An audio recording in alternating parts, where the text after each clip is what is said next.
Bueno, bienvenidas y bienvenidos a todos y a todas. Gracias por el tiempo que se han tomado en participar en esta conferencia sincrónica que vamos a desarrollar el día de ahora en relación al módulo 5, ¿verdad? Que es la implementación de políticas públicas con seguridad, enfoque de género e inclusión. En esta oportunidad nos acompaña la licenciada Janet Aguilar. Muchas gracias, licenciada, por el tiempo, ¿verdad? Y por el tema que vamos a desarrollar. El tema de ahora, ¿verdad? Es en relación al tema 5.1, ¿verdad? Políticas públicas de seguridad con enfoque de género en nuestro país, en El Salvador. Y pues le damos la bienvenida y le damos ya la palabra a la licenciada Janet.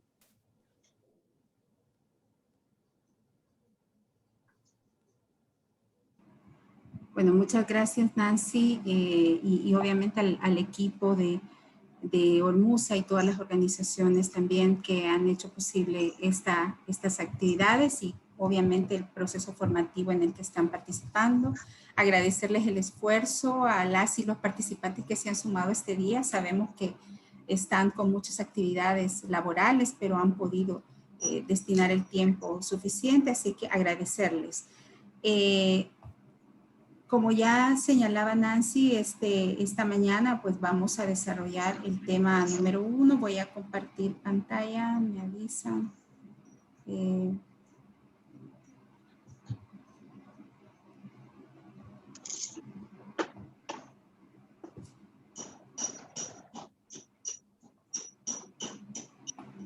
Muy bien, ya la estamos viendo, excelente. Ok, perfecto. Entonces, como decía, este día vamos a desarrollar fundamentalmente, la conferencia sincrónica del tema 1 de políticas de seguridad con enfoque de género. Quizás antes de comenzar con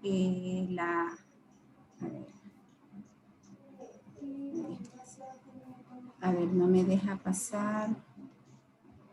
Ahí está. Antes de comenzar con el contenido, quisiera también aprovechar que estamos pues presentes para presentar las dos temáticas que contempla este módulo.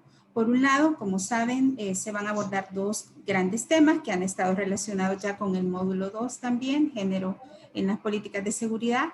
El primer tema es políticas públicas de seguridad con enfoque de género, que es el tema que vamos a desarrollar este día, una primera aproximación. Y el segundo tema que está previsto que abordemos el próximo viernes es precisamente el tema de políticas de igualdad de género a nivel local, que está estrechamente relacionado, pero que vamos a tratar de que pueda hacer con un enfoque de aplicación más práctica, ¿no? Bueno, las competencias que deseamos desarrollar en este caso, pues son fundamentalmente dos. Primero, que los y las participantes puedan reconocer e identificar a partir de los materiales, a partir de la discusión, de los recursos de que disponemos, líneas de acción, acciones concretas, acciones estratégicas para poder integrar la perspectiva de género en las políticas de seguridad. Y en segunda instancia, muy vinculado con la competencia anterior, que podamos también llevar este conocimiento a nociones de orden práctico, es decir, que ustedes a partir de lo desarrollado, de lo conocido, puedan adquirir nociones de orden práctico que les permita integrar las políticas, la perspectiva de género en las intervenciones institucionales, en la respuesta que están dando desde las distintas entidades, en los programas, proyectos que se ejecuten desde las intervenciones, sobre todo de las instancias de seguridad y de justicia, a la cual pertenecen la mayoría de ustedes, ¿no?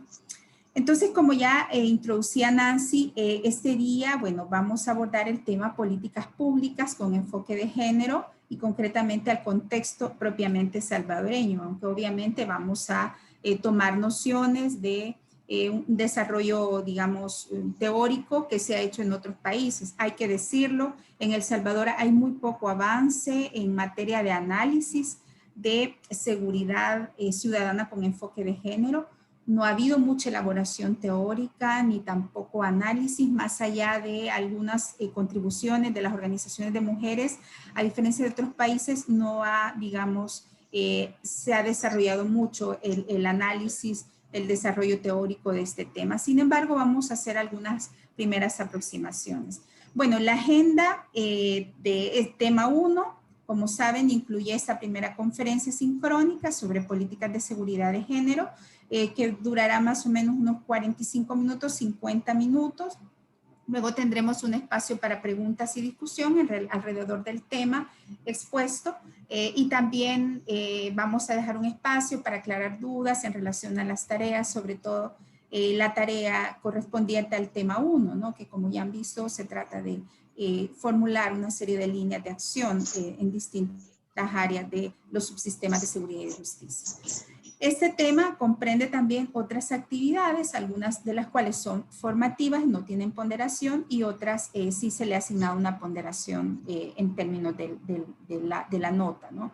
Hay un video, como han podido ver, un video cortito que básicamente hace un abordaje de la perspectiva de género en la seguridad y la justicia y da nociones prácticas de cómo aplicarlo ya en el ámbito de las políticas de seguridad. Luego hay una lectura 1 que se llama Género en las políticas de seguridad, que es una lectura bastante completa en la medida en que trata de llevar algunas nociones teóricas a la aplicación práctica concretamente del caso de las instituciones policiales, ¿no? Recomiendo, más allá de que sea una tarea evaluada, recomiendo que utilicen esa lectura. Les queda como material de apoyo para que incluso más adelante puedan revisarla con detenimiento. Ofrece elementos muy valiosos para poder aplicar ya en el plano de las políticas públicas acciones estratégicas que permitan incorporar el género en las políticas de seguridad. Y luego la tarea de la que ya hemos hablado, que es esta tarea virtual de aplicación sobre la lectura 1, es decir, sobre la lectura de género en las políticas de seguridad, y ahí pues se trata de organizarse en grupos que ya lo están haciendo para formular líneas de acción en distintas áreas del subsistema de seguridad para la inclusión de la perspectiva de género en los sistemas de seguridad y de justicia. En cuanto a las ponderaciones, comentarles que básicamente el tema 1 corresponde al 50% de la ponderación global de este módulo. Esto se distribuye de la siguiente manera. La tarea grupal, en la que ustedes van a trabajar este día y posiblemente mañana, sobre la lectura 1, que corresponde al 30%, son 3 puntos, y luego se complementa con la exposición grupal que van a realizar el día viernes, en donde se va a delegar a un representante del grupo o a una delegada para que exponga estas líneas de acción que ustedes han formulado conforme a las distintas áreas que ya se les ha asignado previamente. Como ven, se han organizado grupos alrededor de los subsistemas de seguridad, policía, academia de seguridad, subsistema penitenciario, áreas de justicia, fiscalía, de manera que podamos llevar a la práctica algunas de estas nociones.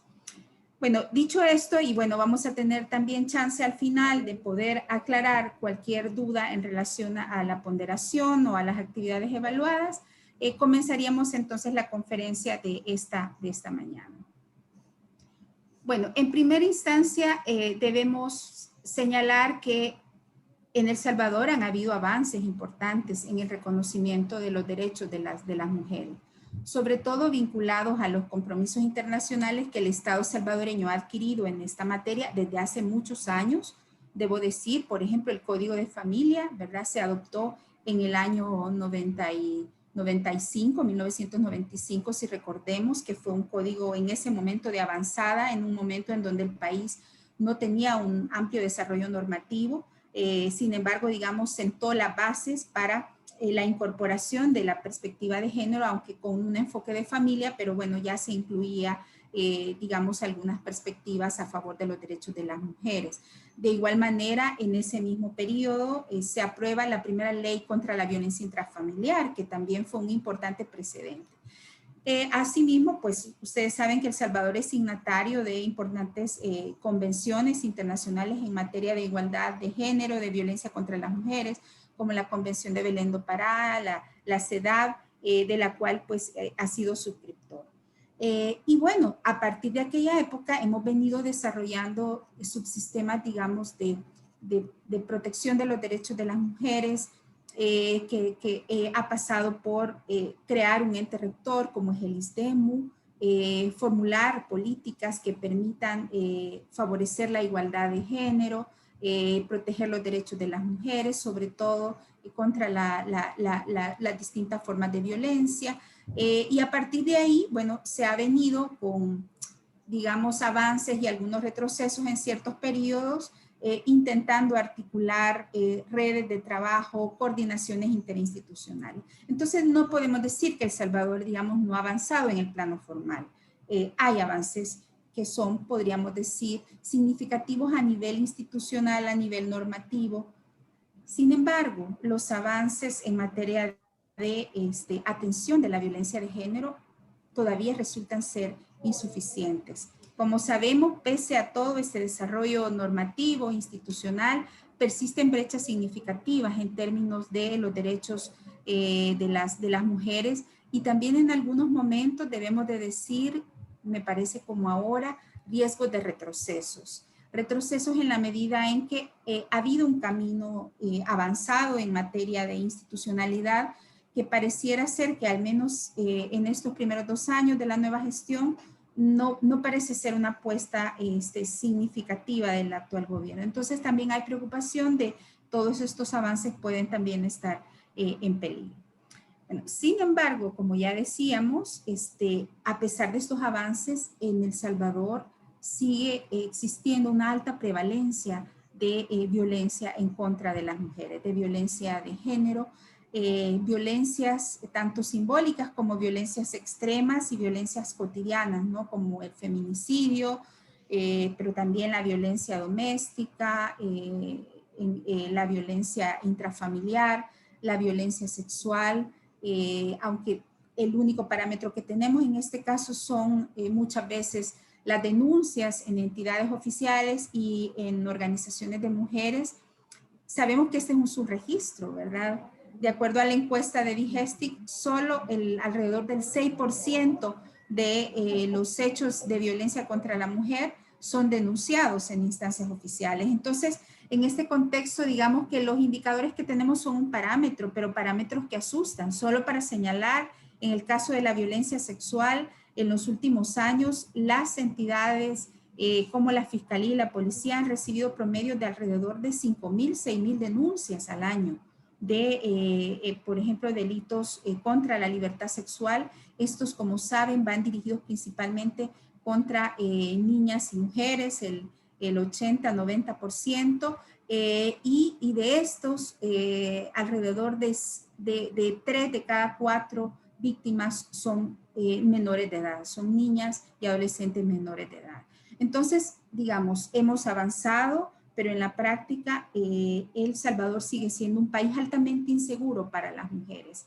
En las últimas década y media también ha habido un crecimiento ingente, progresivo de desapariciones de mujeres bajo distintas modalidades, desapariciones que inicialmente han sido protagonizadas por las pandillas con prácticas extremas de crueldad, y en muchas ocasiones como un mecanismo para marcar territorios con los cuerpos de las mujeres, y en otros casos amparados en la impunidad predominante, pues muchos parejas, personas cercanas están desapareciendo también, digamos, a sus parejas, o están utilizando este extendido fenómeno para enmascarar los feminicidios que se están cometiendo en el país. Entonces, de nuevo, cuando vemos la cifra de feminicidios, sí ha bajado, pero hay posiblemente una cifra negra que se enmascara en las desapariciones de muchas niñas y mujeres que son asesinadas y sus cuerpos son enterrados, inhumados clandestinamente. Yo escucho un micrófono, Nancy, no sé si alguno de los compañeros quizás reiterar la indicación de que puedan poner en silencio sus micrófonos. No, no está ninguno activo, licenciada. Se oye al fondo, fíjese, un eco, pero bueno, vamos a continuar. Nada más el recordatorio de que mantengan en silencio sus micrófonos para efectos de que no ingrese ningún feedback en la presentación. Entonces, pero también hay otros fenómenos que en los últimos años han emergido, como los desplazamientos forzados, que afectan predominantemente, bueno, al grupo familiar, pero muchas veces liderado por mujeres, y son las mujeres las que tienen que asumir los costos del desarraigo, de reorganizar la vida de su familia, proteger a sus hijos e hijas cuando se ven obligadas a salir de sus lugares, y asumir los distintos impactos diferenciados en el plano económico, en el plano laboral. Muchas veces tienen que abandonar sus empleos, etcétera, ¿no? Es un fenómeno del que hay algunos diagnósticos que nos permiten también señalar la dimensión que este fenómeno ha cobrado, sobre todo a la luz de amenazas y de los niveles de violencia extrema que producen principalmente las pandillas en los territorios. Luego el fenómeno de la trata de mujeres, que es una violencia silenciada, es una violencia de la que no se habla, no tenemos diagnósticos, no tenemos muchos datos, no tenemos muchos casos judicializados. Pero el fenómeno existe, ¿verdad? Todos lo sabemos, existe desde hace muchísimo, y funciona muchas veces bajo complejas y organizadas redes de tratantes que funcionan pues obviamente en un contexto de impunidad, muchas veces en el caso salvadoreño, amparados por la protección de ciertos grupos de poder o de funcionarios del Estado, ¿no? No pida porque es este que tiene. Ajá, no sé si logran escuchar, hay un ruido de fondo. Será Ana Silvia. Si puede poner en silencio su micrófono. ¿Usted lo escucha, Nancy?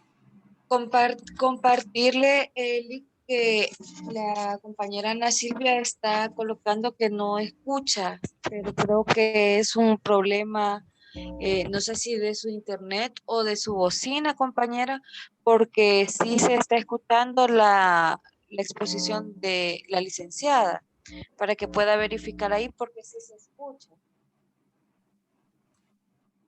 Nos avisa Ana Silvia si hay algún problema. El resto sí escuchan, entiendo, ¿no? Sí, escuchamos. De acuerdo. Sí, se escucha bien. Sí se escucha, era esta cosa que no funciona. Ok. Si puede poner Ana Silvia, por favor, en silencio su micrófono. Hay un feedback de personas hablando, posiblemente sus compañeros de oficina, digo, de alguno de los compañeros y compañeras, pero bueno, vamos a continuar entonces. Parece ¿Sí? que Roque Guzmán tiene abierto el micrófono. Bueno, Roque, si nos hace el favor de verificar que esté apagado su micrófono para que todos podamos escuchar, sobre todo porque hay algunos colegas que parece tienen problemas para escuchar bien la conferencia. Bueno, vamos a continuar en aras del tiempo. Hablamos entonces de que hay fenómenos criminales, fenómenos delincuenciales gravísimos que están afectando la situación de violencia y de inseguridad para las mujeres principalmente. Pero que muchas veces no son reconocidos como tal, como el fenómeno de la trata.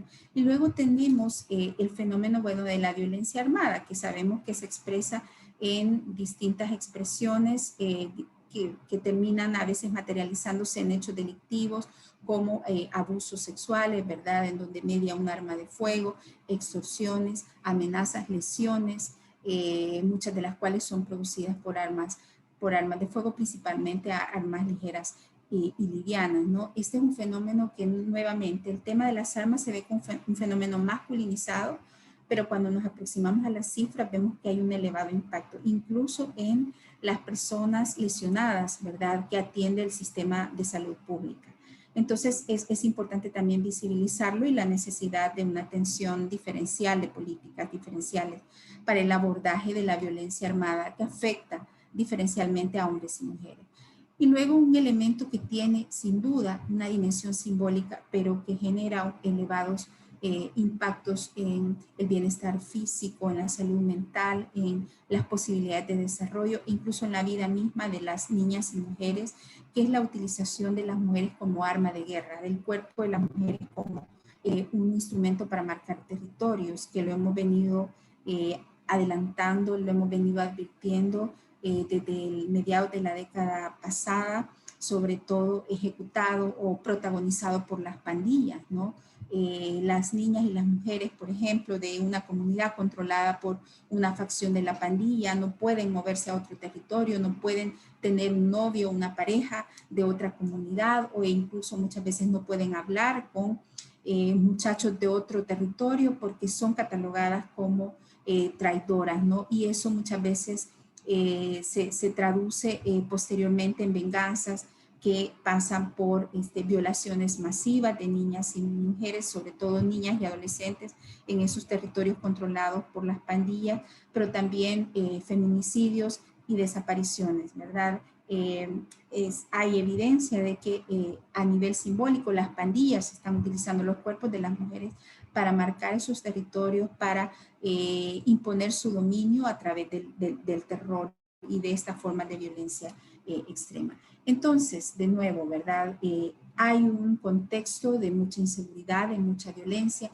Hemos estado viendo en los últimos meses el incremento alarmante de desapariciones de niñas y mujeres, obviamente también de hombres, de personas mayores, pero sí llama la atención la alta incidencia de niñas y adolescentes que están desapareciendo en un país como El Salvador, ¿verdad? De 21,000 kilómetros cuadrados. No estamos hablando de un país como México o como Colombia o como Chile, sino un país con un limitado territorio, pero niñas y mujeres que desaparecen y aparentemente la faz de la tierra se las ha tragado porque a veces pasan los años y no hay posibilidad de saber concretamente qué pasó con ellos.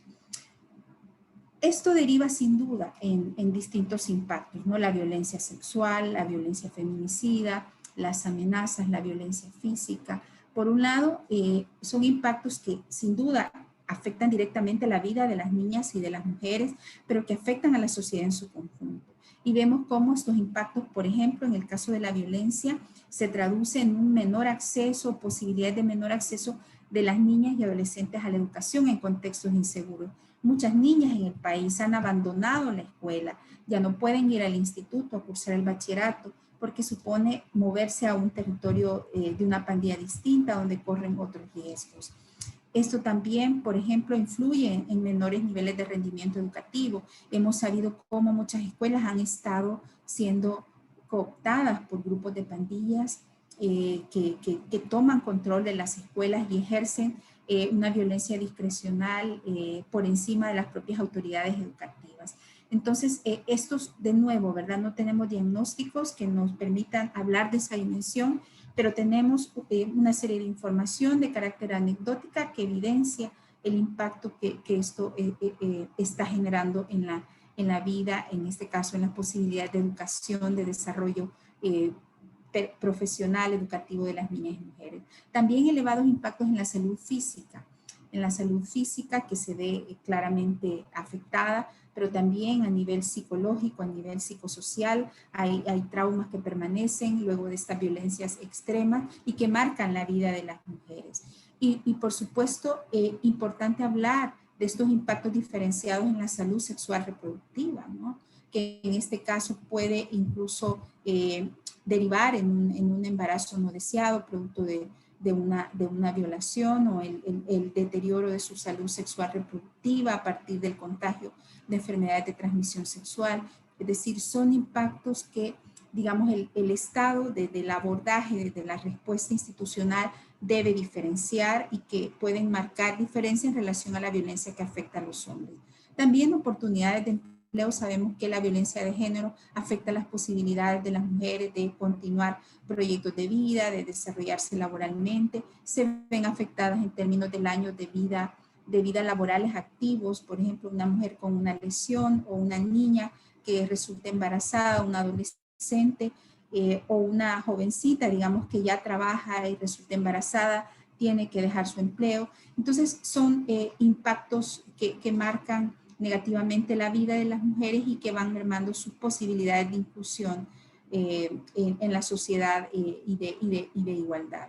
También se reducen las posibilidades de salir de la pobreza y obviamente esto tiene elevados costos económicos y sociales para un país como El Salvador, en donde el 53% de la población somos mujeres, es decir, no somos minorías, somos la mayoría de la población que reside en este país. Hay algunas estimaciones del Banco Central de Reserva de años anteriores que apuntan a los elevados costos económicos, monetarios que el país debe asumir como resultado de la violencia, ¿no? Como resultado de la pérdida de las capacidades productivas, tanto de las empresas como de las personas. De igual manera, el tema del desarrollo económico, sabemos que en contextos en donde hay altos niveles de violencia de género, se ve impactado. Las mujeres forman parte importante de la población económicamente activa de un país. Y en el caso de El Salvador, muchas de estas mujeres asumen el rol de jefas de hogar, de proveedoras, y obviamente, digamos, esta violencia termina generando secuelas o impactos concatenados a nivel familiar, a nivel psicológico, pero también a nivel económico. Quiero, por ejemplo, hacer referencia, y ya trayendo un poco a cuenta un estudio que presentamos la semana pasada con FESPAS sobre desaparición de personas. Uno de los mayores impactos que las madres tienen que sufrir es la pérdida de los empleos. O sea, las madres luego de la desaparición de un hijo, de una hija, se dedican casi tiempo completo a la búsqueda. Activan, digamos, distintos mecanismos, tienen que pedir permiso muchas veces para poner la denuncia, para realizar una serie de diligencias burocráticas en las instancias de seguridad y de justicia que en la mayor parte de las veces, digamos, no están articuladas o coordinadas, lo que hace que la gente ande en un peregrinaje, ¿verdad? Medicina legal, la fiscalía, la policía, y todo eso tiene serias repercusiones en su vida laboral. Muchas de ellas, de hecho, de los casos analizados, las mujeres terminaron perdiendo su empleo o abandonándolo porque le dieron prioridad a la búsqueda de su hijo o de su hija, ¿no? Y esto tuvo repercusiones serias en, sin duda, la vida familiar, las posibilidades de desarrollo de las personas dependientes y en algunos casos incluso en los nietos o nietas que quedaron huérfanos o que quedaron bajo la tutela, bajo la responsabilidad de la abuela, por ejemplo, que perdió a su hija, digamos, su hija fue desaparecida y tiene que asumir además la responsabilidad de la crianza de estos niños y de niñas. Son impactos que no se ven, ¿no? Y de ahí la importancia que operadores como ustedes, de la Fiscalía, de la Policía, se sensibilicen para hacer más ágiles los trámites, para darles un trato digno, respetuoso, pero también para que puedan generarse procesos más expeditos, tanto en la denuncia como en la activación de los distintos mecanismos legales que supone, digamos, activar una denuncia o iniciar un proceso legal. En términos generales, digamos, hay evidencia empírica, sobre todo en otros países, que la violencia de género en un país, cuando ésta tiene altos niveles de incidencia, genera importante impacto en el desarrollo económico, en el crecimiento económico, en el desarrollo humano sostenible. Una sociedad con altos niveles de violencia de género tiene menos posibilidades de generar un desarrollo humano integral y sostenible a lo largo del tiempo, en la medida en que las capacidades de una buena parte de la población se ven menoscabadas como resultado de esa violencia de género. Y sin duda en la gobernabilidad democrática, ¿no? Que también se ve afectada en la medida en que los altos niveles de impunidad, la desconfianza en las instituciones, los ciclos de violencia que se generan van también afectando la confianza en la democracia, el respaldo a las instituciones, la credibilidad de las entidades de seguridad y de justicia. Entonces, digamos, es importante visibilizar. Ahora, ¿qué tenemos, digamos, en general cuando intentamos incorporar o analizar la incorporación del enfoque de género en las políticas de seguridad? En primer lugar, en el caso salvadoreño persisten, al igual que en muchos países latinoamericanos, persisten importantes brechas en la comprensión de la violencia de género, pero también en el abordaje, tanto en términos de la capacidad de respuesta a las víctimas, como también en el abordaje institucional. Entonces, persiste, en primera instancia se requiere una mejor comprensión de la violencia de género. Sigue persistiendo, pese a todas las normativas, pese a los procesos de formación que muchos operadores y operadoras han recibido en esta materia, persiste la comprensión de la violencia de género como un problema del ámbito privado. Sigue siendo visto como un problema del ámbito familiar, pese a que hay normativas que obviamente nos dicen lo contrario y que hay obligaciones de estas entidades. Pero no faltan los casos en donde el operador, cuando la víctima se aboca, o la operadora le dice, mire, arréglese señora con su marido porque este es un problema que tiene que resolverse entre pareja, ¿no? Cuando la señora llega posiblemente golpeada. Estoy poniendo un caso extremo, que en muchos casos también tuve oportunidad de vivirlo hace algunos años, que trabajé también en la Fiscalía General de la República, precisamente en la unidad de violencia contra las mujeres. Entonces, falta además, digamos, se requiere una comprensión de la violencia de género, pero también que se reconozca como una amenaza a la seguridad. Cuando se hacen tradicionalmente los diagnósticos en materia de seguridad, se reconoce como amenaza, por ejemplo, las pandillas, en el caso de El Salvador, el narcotráfico, la criminalidad organizada, tanto nacional como transnacional.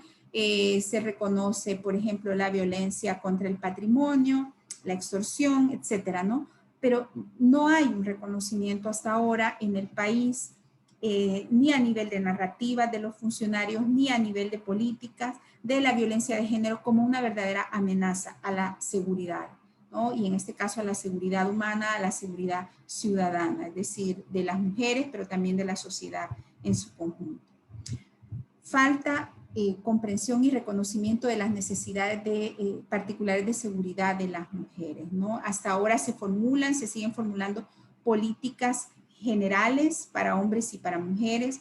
No hay un análisis diferencial de las violencias que afectan a las mujeres, pero también de las necesidades particulares de seguridad de las mujeres. Por ejemplo, en el ámbito público, ¿no? En el ámbito público, en el espacio público, las mujeres están expuestas a una serie de violencias, de hechos delictivos que generalmente no enfrentan los hombres, como el acoso sexual, el abuso sexual, los tocamientos, etcétera, ¿no?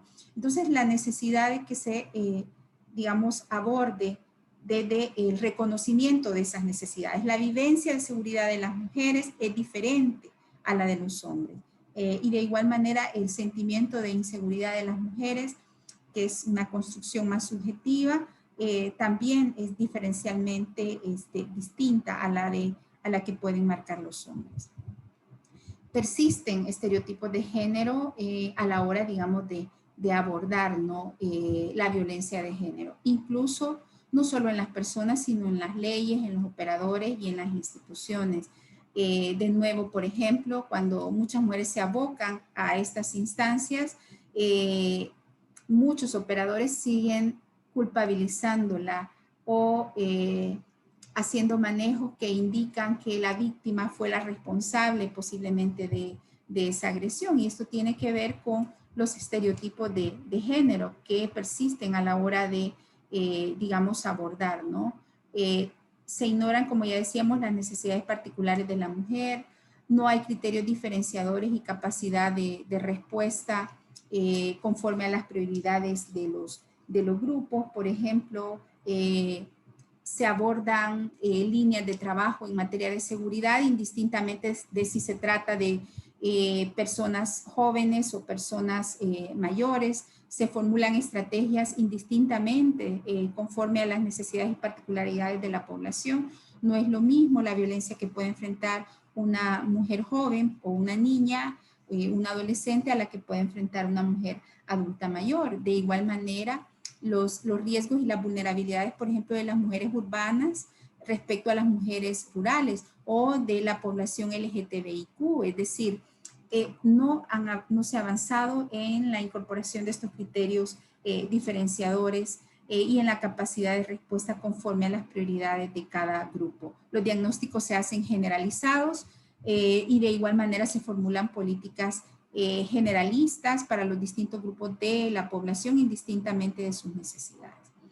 Hay muy poco avance también en cambios estructurales y normas socioculturales. Ya decíamos, los estereotipos en las instituciones, aunque tenemos leyes muy avanzadas, muchas veces los operadores siguen con un esquema mental, con una construcción sociocultural digamos, anclada en esos valores patriarcales que se imponen a la hora de atender a las víctimas o abordar temas de seguridad.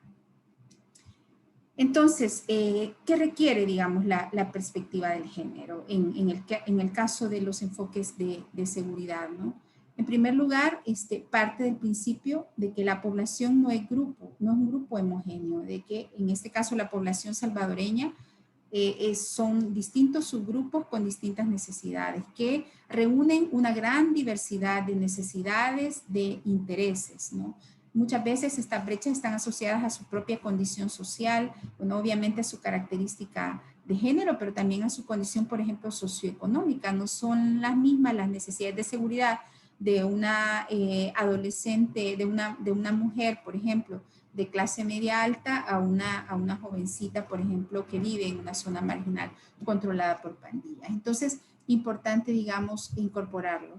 Por otra parte, bueno, sabemos que el sector seguridad tiene como tarea proteger a todos los grupos de la población.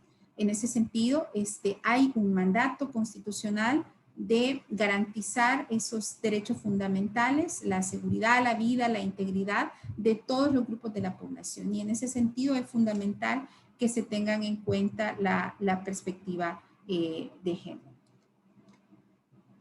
¿Por qué hay que integrar, digamos, el género en la seguridad? Esto no solo se trata, digamos, de una declaración formal o de un compromiso internacional que El Salvador debe cumplir. La incorporación de género en las políticas de seguridad genera mayor eficacia, mayor efectividad, reduce los niveles de impunidad y genera también, contribuye a mejorar la imagen de las instituciones. Y lo hemos visto en otros países, ¿verdad? Que han avanzado mucho más que nosotros en este ámbito. En primera instancia, es fundamental integrarlo porque se parten de principios de igualdad e inclusión. Y esta es una obligación de los estados, ¿verdad? El Estado salvadoreño ha adquirido compromisos y obligaciones internacionales al momento de suscribir distintos instrumentos internacionales en materia de derechos de las mujeres, de derechos humanos, de derecho internacional humanitario. Y el principio de igualdad y exclusión es una obligación que básicamente se mantiene como transversal en muchos de estos instrumentos cuando uno los revisa. Pero además, al integrar el género en la seguridad, se favorece la justicia, ¿no? Y se erradica la impunidad. También, como ya decíamos, se logra una mayor eficacia en las políticas de seguridad. Estamos hablando entonces que al ser más eficaces también se trata de políticas más representativas. Por ejemplo, ya llevándolo al plano un poco de la gestión institucional, una entidad que tenga una alta representación de mujeres está expresando de alguna manera la composición también de la población, refleja de manera digamos, más representativa la composición de la población en su conjunto y por tanto sus intereses y necesidades. Pero también mejora la credibilidad y la legitimidad de las instituciones. Yo recuerdo hace varios años, por ejemplo, en el caso de la policía, se hicieron algunos esfuerzos pilotos en un momento en donde la cuota de participación de las mujeres era muy baja dentro de la policía. Y hubo algunas iniciativas, por ejemplo, de organizar controles vehiculares dirigidos por mujeres. Y una de las hipótesis tras esta propuesta conllevaba la idea de que, por un lado, se iba a mejorar el trato, pero también se iba a reducir los niveles de corrupción, sobre todo las mordidas que en muchos casos, digamos, los agentes ejercían contra el conductor o el infractor, digamos, de tránsito. Y esto pareciera ser que resultó en una mejora. Hubo este proyecto piloto, luego se extendió a nivel nacional. Vimos cómo también más mujeres policías fueron incorporadas en los controles de vehiculares, y esto de alguna manera iba orientado a mejorar también un poco la credibilidad, pero también a mejorar la transparencia. Y en ese sentido, señalar, digamos, el otro beneficio. Cuando se incorpora el género en la seguridad, se mejora el control de las instituciones. Digamos, en la medida en que hay mujeres, por ejemplo, en instancias masculinizadas como la policía, el ejército, la Academia de Seguridad Pública, se mejora, por ejemplo, se reduce la probabilidad de que estas mujeres puedan ser, por ejemplo, victimizadas, víctimas de abuso, víctimas de acoso, sobre todo si hay más mujeres a nivel de los ámbitos de toma de decisión. De igual manera, hay mayores posibilidades de generar rendiciones de cuenta del sector seguridad. Entonces, la presencia de más mujeres, y esto está documentado a nivel internacional, hace que las instituciones sean más efectivas, tengan más legitimidad frente a la población, pero también que sean instituciones más transparentes, ¿no? Instituciones más, digamos, abiertas a la rendición de cuentas, sobre todo en el área de seguridad y de justicia. Lo que se ha evidenciado en la experiencia internacional es que generalmente, digamos, al incorporar también más mujeres, se reduce la prevalencia de abusos, digamos, en contra de estos grupos. También se previenen los abusos y las violaciones a los derechos humanos. Obviamente, esta no es una garantía absoluta, lo sabemos, ¿verdad? Sabemos que hay también, digamos, mujeres en estas áreas que ejercen abusos, que ejercen hechos de corrupción, pero obviamente, digamos, esto requiere procesos de transformación, de cambio cultural, de formación, de capacitación, y obviamente medidas y políticas que permitan ejercer mayores controles institucionales sobre la actuación de estos funcionarios. De ahí, como vamos a ver más adelante, la importancia que dentro de las instancias del ramo de seguridad, y esta es una línea de trabajo de la perspectiva de género en materia de seguridad, se activen mecanismos de control y de supervisión, protocolos para prevenir la violencia de género, el abuso sexual, el acoso sexual dentro de estas instancias, obviamente políticas de género, y instancias o comités de ética o instancias disciplinarias que también investiguen o sancionen, cataloguen como faltas disciplinarias graves este tipo de abusos. ¿Cómo, digamos, avanzamos en términos de la incorporación del género en las políticas de seguridad? Bueno, en primera instancia, es fundamental subrayar que la incorporación de la perspectiva de género no se reduce a la creación de una unidad de género en muchas de las instituciones, aunque, digamos, no se descarta, digamos, la eficacia que estas unidades puedan tener. Supone adoptar de manera sistemática y sostenible la dimensión de género. Y esto pasa, digamos, por básicamente procesos de reorganización interna, de mejora continua, desarrollo y evaluación de procesos políticos, es decir, políticos en términos de formulación de políticas públicas, de perspectivas, de visiones, ¿verdad?, orientadas a mejorar las condiciones de igualdad, de modo que una perspectiva de igualdad de género se incorpore en todas las políticas institucionales y no solo en una área de trabajo, ¿no? O que se reduzca al ámbito de una unidad o de un área dentro de la institucionalidad. Pasa por incorporar, digamos, esta perspectiva a todos los niveles y en todas las etapas, por todos los actores involucrados, ¿verdad? Y esto incluye, sin duda, como ya decíamos, incorporarlo de manera sistemática y sostenible en toda la institucionalidad.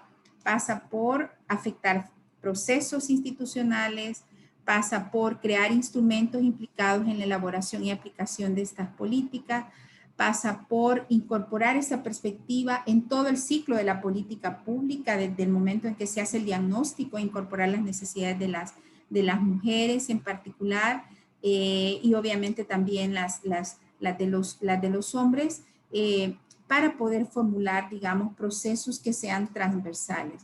Entonces, no es un tema de una unidad, como ya decíamos, sino se trata de cambios estructurales en el proceso de toma de decisiones, y que debe ser incorporado en los distintos niveles de la organización, de la institución, en este caso de las instancias de justicia y de seguridad. Por ejemplo, si nos ubicamos en el ramo de seguridad, por ejemplo, debería de ser transversal una política dictada, por ejemplo, en el caso del Ejecutivo, desde el Ministerio de Justicia y de Seguridad, que sea transversal a todos los niveles, a todas las instancias, a todas las unidades, que forman parte de este ministerio.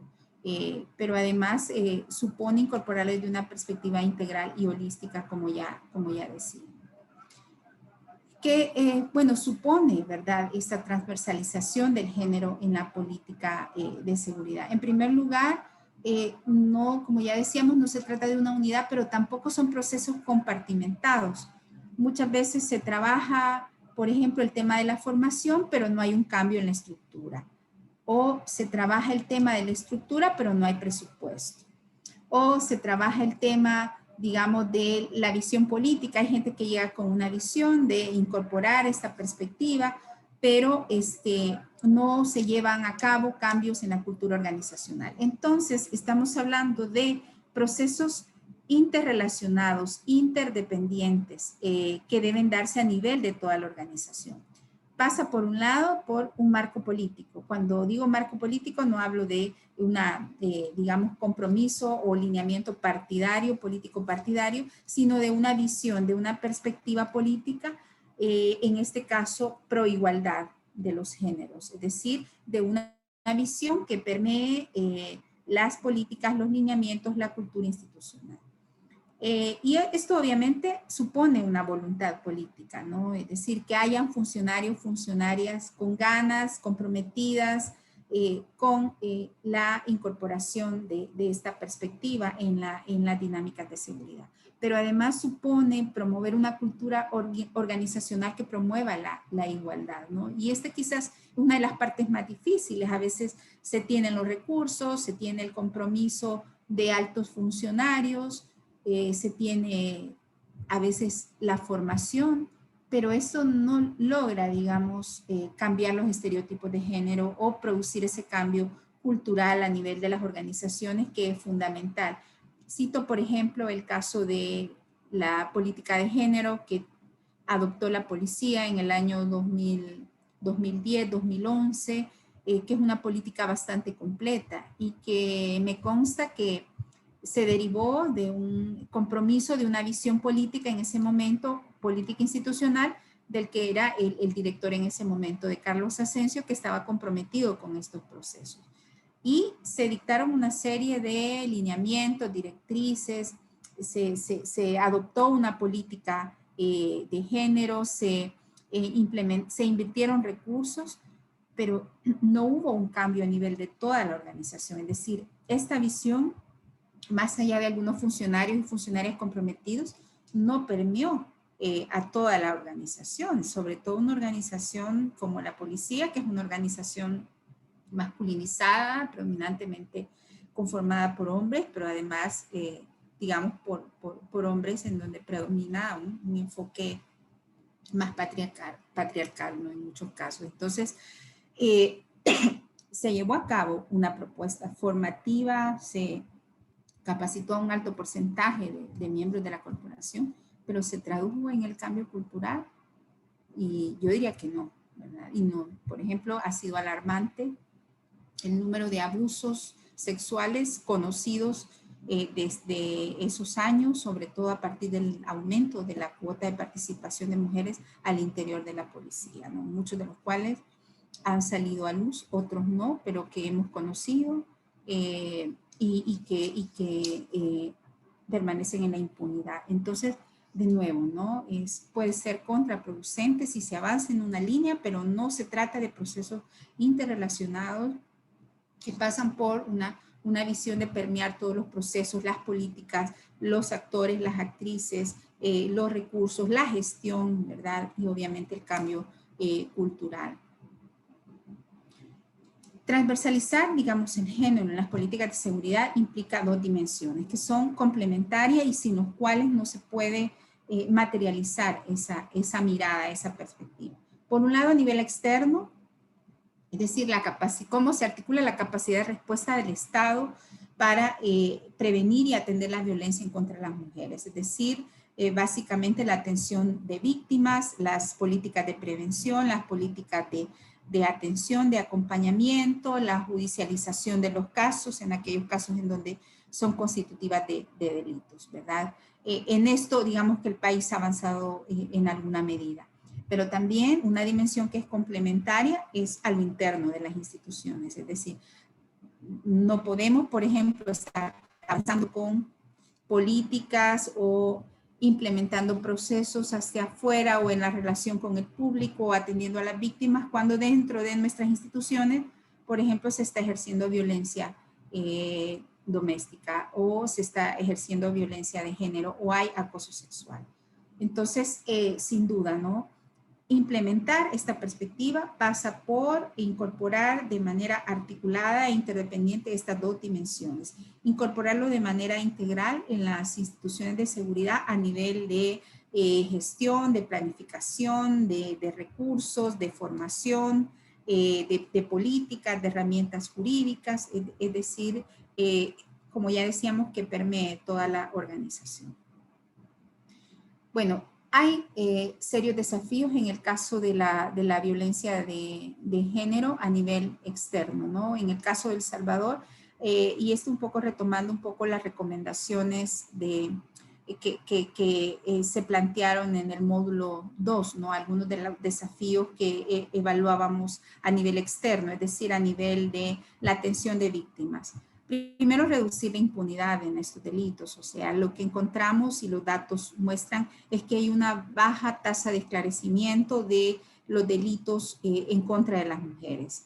A nivel, por ejemplo, de violencia sexual, a nivel de feminicidios, incluso, aunque se ha aumentado la eficacia en relación a años anteriores, sobre todo desde la entrada en vigencia de la ley, sigue siendo todavía muy baja la tasa de esclarecimiento de estos delitos, anda ahí por el 10%. En el caso de los delitos sexuales, también, ¿no? Hay distintas barreras que todavía enfrentan las mujeres para, digamos, garantizar la justicia y impedir que estos delitos queden en la impunidad. Es importante también que replanteemos los sistemas de registro, ¿no? Hay un esfuerzo importante, hay que decirlo, en el caso salvadoreño, liderado por el Ministerio de Seguridad y de Justicia, junto a Digestic, red de organizaciones de mujeres, que lograron articular este Sistema Nacional de Registro de Hechos de Violencia contra la Mujer, que nos ha permitido tener por primera vez informes periódicos que documentan desagregadamente e integran estas cifras en estos informes tan valiosos que ahora se han producido y que hemos producido como país. Creo que ese es un acierto que ojalá se logre mantener. Por primera vez hemos tenido una aproximación a algunos indicadores de la violencia de género, al menos algunos de los cuales se consignan a partir de las estadísticas. Luego, lo que ya decíamos, ¿no? Analizar la violencia de género con parámetros diferenciales y en función del contexto y condición particular de la víctima. Es importante también que analicemos estos hechos en el marco de un continuo de la violencia. Generalmente los operadores de justicia suelen ser muy formalistas y se circunscriben a una categoría delictiva. Entonces, si no está en el código, no es delito muchas veces, obviamente, y no requiere o no articula la respuesta que demanda, por ejemplo, la víctima en estos casos. Una situación similar ocurrió en el caso de muchos casos de desapariciones, dado que no había una figura delictiva que tipificara las desapariciones cometidas por particulares. En muchos casos esta era la justificación para no atender los casos. Es importante, como ya decíamos también, que se analice en el marco de un continuo de la violencia, no como un hecho aislado. En muchos casos, digamos, cuando la víctima finalmente llega a sede policial, a sede fiscal, ya viene arrastrando un ciclo de violencia que la ha revictimizado a lo largo de los años. Entonces es importante situar no solo en términos del último delito cometido que se ha cometido contra la víctima, sino estamos hablando de un ciclo de violencia continuo que ha afectado la vida de esta niña o mujer a lo largo de mucho tiempo. Lo mismo en el caso de los abusos sexuales, que como sabemos, en muchos casos, sobre todo cuando se trata de niñas y de niños, se trata de hechos continuos y reiterados. Entonces es importante analizarlo en su contexto, en el contexto de violencia en el que se da, y sin duda esto nos va a llevar a hacer un análisis más integral, más holístico, pero también a atender diferencialmente y de manera más integral las distintas necesidades de la víctima. Muchas veces la víctima digamos, no solo quiere que el delito no quede impune o que se active la denuncia, sino también busca apoyo psicosocial, busca asistencia psicológica, ¿no? Entonces es fundamental tener esa mirada, y yo sé que ha habido algún esfuerzo en esta dirección, pero todavía hay muchas brechas, hay muchas barreras entre los operadores a la hora de atender estos hechos. Señalamos también a nivel externo la formación y sensibilización permanente, ¿no? Que lleve a este cambio cultural de los operadores y a un manejo integral de los agresores y víctimas. Usualmente se formulan muchos procesos de formación, de sensibilización, de capacitación como este en el que estamos participando, pero bueno, la clave es cómo diseñar procesos formativos también para producir esos cambios culturales en el sistema de normas y valores, porque muchas veces nos ponemos de memoria las leyes o asumimos, conocemos ampliamente, digamos, teóricamente el tema, pero eso no logra constituirse o materializarse en un cambio cultural. En este caso, de la manera en que abordan el tema, de los estereotipos de género, y esto sin duda hace que sigamos replicando como operadores del subsistema de seguridad y justicia estos niveles de impunidad, o incluso en el peor de los casos revictimizando a la víctima. Voy a ir un poquito más rápido en función del tiempo. Bueno, se señalaba también la necesidad de ampliar y descentralizar los sistemas y servicios de protección a las víctimas. En algo hemos avanzado, pero de nuevo la necesidad de fortalecer estas redes de protección. La oficina, por ejemplo, de atención a víctimas, vemos todavía el ISDEMU con muy bajo perfil en este momento, que no logró responder a las demandas o no estuvo como a la altura de las demandas de las víctimas. Por ejemplo, durante el contexto de la pandemia hubo una respuesta tardía. Digamos, sabemos que nadie estaba preparado, pero digamos en un contexto de pandemia, en un contexto de confinamiento, en un contexto de una emergencia nacional, los hechos de violencia contra las mujeres suelen incrementarse. Eso pasa siempre. Entonces, ha habido como una respuesta un poco, digamos, lenta de parte de las instituciones, y bueno, es importante, digamos, hacer el llamado de atención en la medida en que habíamos tenido importantes avances.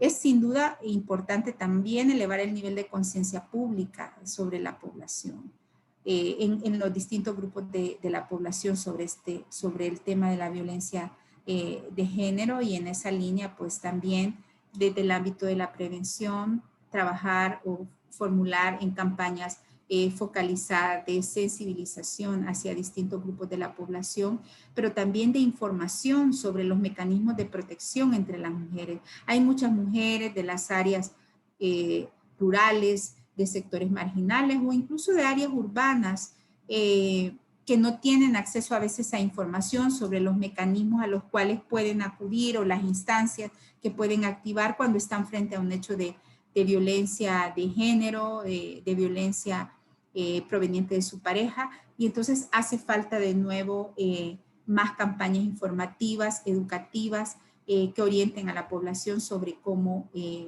activar, digamos, esos mecanismos de protección.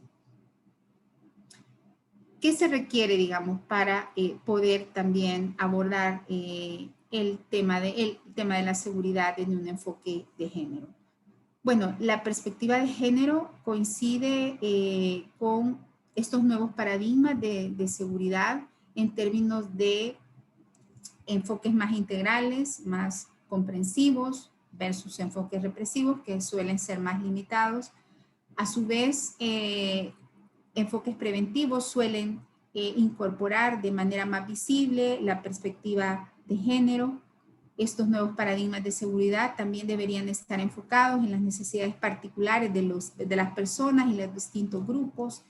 Deben de estar basados en el respeto a sus derechos humanos. En muchas ocasiones formulamos políticas de seguridad supuestamente para garantizar la seguridad, disuadir grupos delincuenciales y proteger a la población en general, pero terminan siendo contraproducentes y generando vulneración a los derechos, sobre todo de grupos más vulnerables.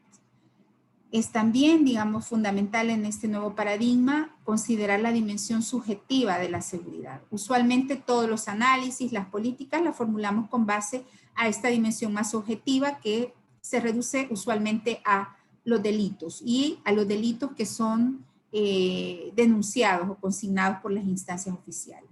Es fundamental también a la hora de abordar o formular políticas de seguridad con enfoque de género, incorporar la dimensión subjetiva que tiene que ver con el sentimiento de inseguridad y que no siempre corresponde con la dimensión objetiva, ¿verdad? Sabemos que países con bajos niveles de incidencia delictiva tienen altos niveles de inseguridad, como Costa Rica, por ejemplo, o Chile o algunos países europeos. Entonces, el tema de la dimensión subjetiva también importa porque es parte integral de la perspectiva de seguridad, pero además porque el sentimiento de inseguridad entre las mujeres suele ser mayor, el sentimiento de miedo, de desprotección frente a determinados delitos, es mucho mayor, y eso lo muestran también las encuestas de victimización entre las mujeres respecto a los hombres. Y luego un elemento fundamental, que esos nuevos paradigmas de seguridad deben estar asentados en una mayor participación ciudadana, es decir, deben de tomar en cuenta la perspectiva de los distintos grupos, de los distintos sectores.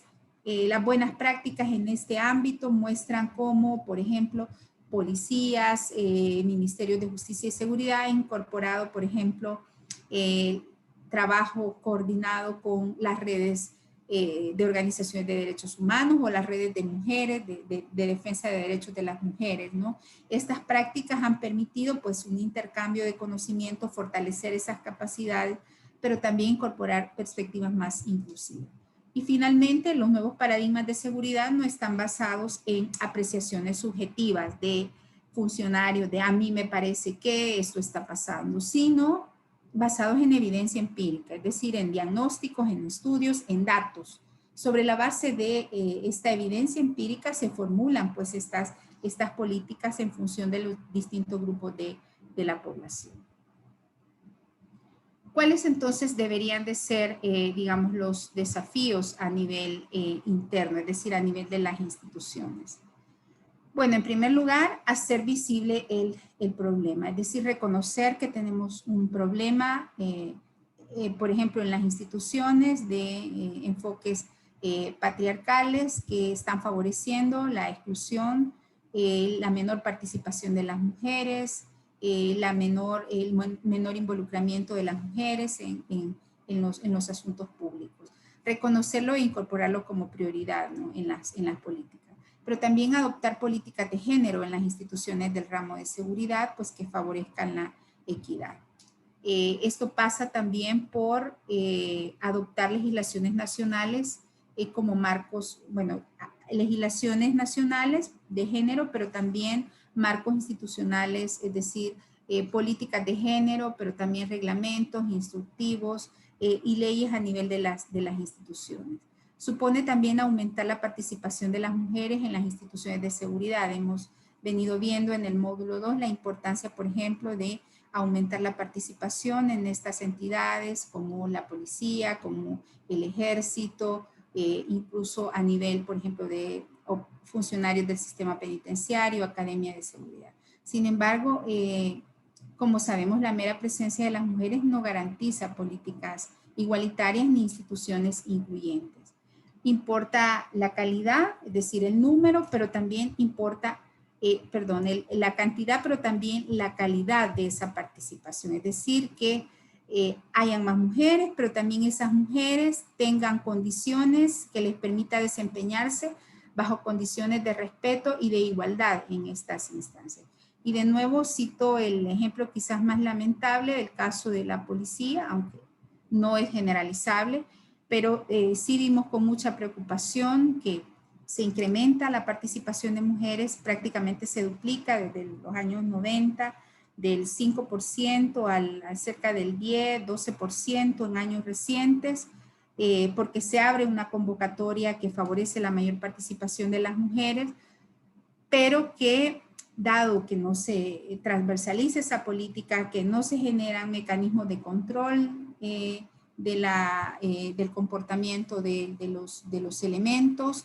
Se generan condiciones para un incremento de abuso, de discriminación, de acoso e incluso hechos graves como delitos sexuales e incluso feminicidios, ¿no? Que se han tenido varios en los últimos años. Entonces, importa la cantidad, pero sobre todo la calidad, es decir, las condiciones. Los cambios van más allá de lo formal, va más allá de una ley, de una cuota, pasa por abordar, digamos, integralmente y de manera holística todas estas dimensiones. Y en ese sentido es fundamental revisar el tipo de relaciones que se dan dentro de las instituciones, ¿no? Las relaciones de desigualdad generalmente están normalizadas, las asumimos como naturales.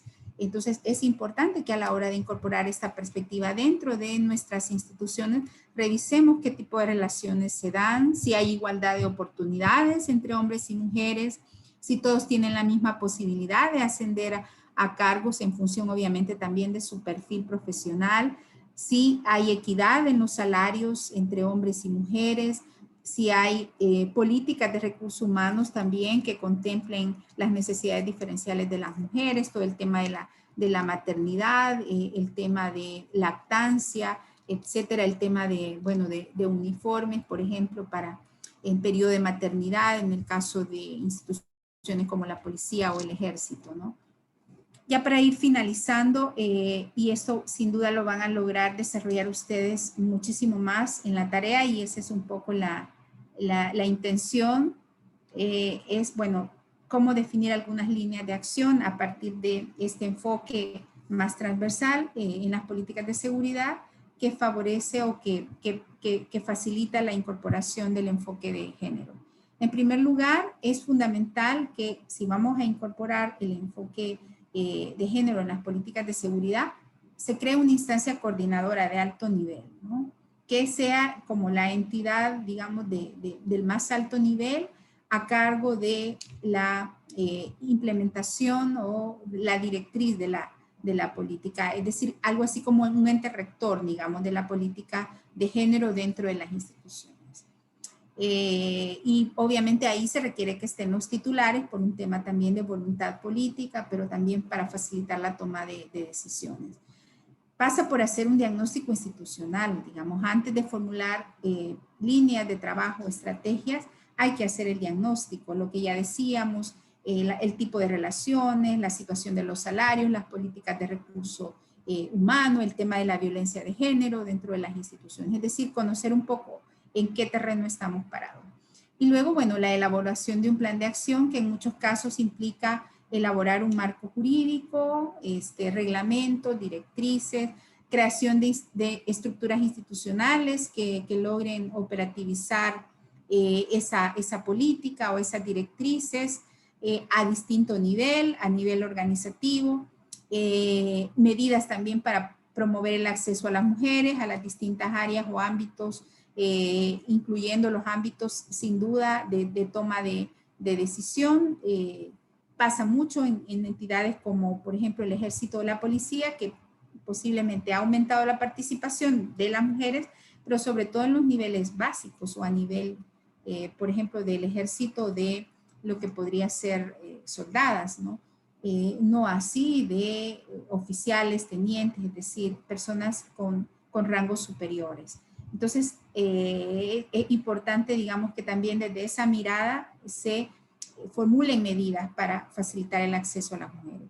Medidas para facilitar la integración de las mujeres a las distintas unidades, a las distintas áreas de trabajo, a los distintos niveles de decisión, de manera que esas brechas que a veces culturalmente se imponen no sumen a otro tipo de barreras, ¿no? Y en esa medida, pues facilitar también condiciones de formación para las mujeres. Lo que ya decíamos, medida para garantizar los derechos durante el embarazo, la lactancia por maternidad, paternidad. También es importante que dentro de las líneas de acción incluyamos medidas para prevenir el acoso y el abuso sexual, e incluso que se incorpore dentro de los procedimientos disciplinarios, es fundamental. Y luego a nivel de líneas de otras líneas de acción, incorporarlo en los sistemas de formación a nivel institucional o del ramo de seguridad y de justicia, ¿no? Todo esto pasa por la asignación de recursos. Una política que, digamos, es ejecutada con base a las buenas voluntades no es efectiva ni es eficaz, porque en la práctica va a ser difícil que sea implementada. Para ello, se requiere asignación de recursos financieros, asignación de recursos humanos, calificados, formados, capacitados. Y finalmente, también como un último elemento, aunque ustedes van a profundizar un poco más en la tarea, un mecanismo de monitoreo y evaluación. De monitoreo y evaluación de implementación de la política, de impacto, digamos, en las distintas áreas organizativas de la institución, pero también sistemas de evaluación que nos permita ir haciendo ajustes en el camino en términos de lo que hay que mejorar o de las dificultades que hay que superar. Yo entonces me quedaría por acá abierta al espacio de preguntas y respuestas. Muchas gracias.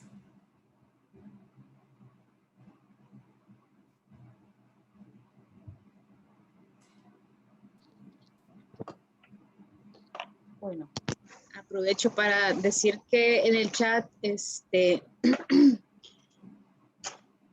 alguien quizá de Hormuza quieren participar, le gustaría opinar, y luego dice Mabel Serpas, incluso en la naval aún no hay mujeres ni oficiales. Así que le damos palabra a Hormuza, a las personas, a las compañeras de Hormuza para que nos den su participación. Hola, buenas tardes. Bueno, buenos días. Bueno, primero agradecerles su participación. Nos entusiasma mucho poderles ver en esta jornada y por supuesto agradecer a la maestra Janet por compartir todos sus saberes, toda su experiencia. De verdad que es un honor para nosotras poder contar con ella en este diplomado. Y bueno, yo quería un poco opinar. Yo comparto todo el análisis que hace la maestra Aguilar respecto a esas necesidades institucionales para avanzar realmente en una perspectiva de igualdad para las políticas de seguridad. Pero quisiera quizá ahondar en un punto que me parece muy medular y sobre todo por el ejemplo que pone la maestra Aguilar sobre las políticas de igualdad en las instituciones, en el caso de la policía. Es decir, no quisiera que nos quedáramos con el sabor de boca de que las políticas no son necesarias o no han servido para mucho, ¿verdad? Yo sí quiero recalcar y rescatar que gracias a esas políticas han habido avances sustantivos. No todos los que quisiéramos, o sea, es decir, no han sido el punto de llegada, sino el impulso para cambios que ahora, digamos, las mujeres viven como derechos, pero que en realidad fueron conquistas a partir de esas políticas. Por ejemplo, la policía, el hecho de que hubieran convocatorias específicas, el hecho de que se cambiaran los métodos de compras diferenciadas para ciertos implementos, el hecho de que se consideraran incluso decisiones internas sobre por ejemplo, ustedes recordarán que hubo una directiva sobre conciliación de la vida laboral y familiar que incluía que no se destinara a mujeres que estaban lactando o con hijos menores de 5 años o que tuvieran demandas de cuidado. Lamentablemente, creo que ustedes quienes están de la policía y nos acompañan saben que esto quedó sin efecto, pero que mientras estuvo fue un avance importante para la vida de las mujeres dentro de la institucionalidad policial. También se aprobaron normas como el protocolo, que comparto totalmente que hay mucho que decir sobre esto, pero que también dio pie a que muchas mujeres pudieran encontrar, ¿verdad?, un espacio de denuncia y de intervención a partir de ese protocolo interno.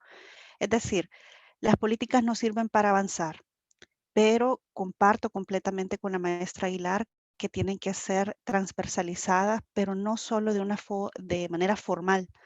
En la política de la policía tenía sus planes de acción, tiene sus mesas de seguimiento, tenía una muy buena estructura para su implementación.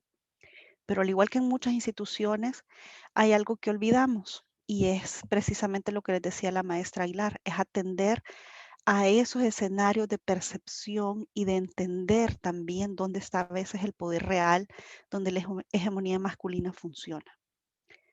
Ustedes, para nosotras que trabajamos con la policía durante más de una década, siguiendo a pie juntillas esta política, de repente una década después de todos esos trabajos de un modelo de Unimujer, de todas estas acciones, de repente desayunarnos un día con el asesinato de Carla Ayala fue un balde de agua fría y decir en qué fallamos, ¿verdad? Ahí es donde nos preguntamos qué parte del diagnóstico falló. Y tenía que ver precisamente con que habían espacios de poder que no se habían trastocado con la política. Entonces la lección no es que no debemos de tener políticas si no funcionan, sino que debemos de insistir en que las políticas se transversalicen y que trastoquen los poderes reales dentro de las instituciones.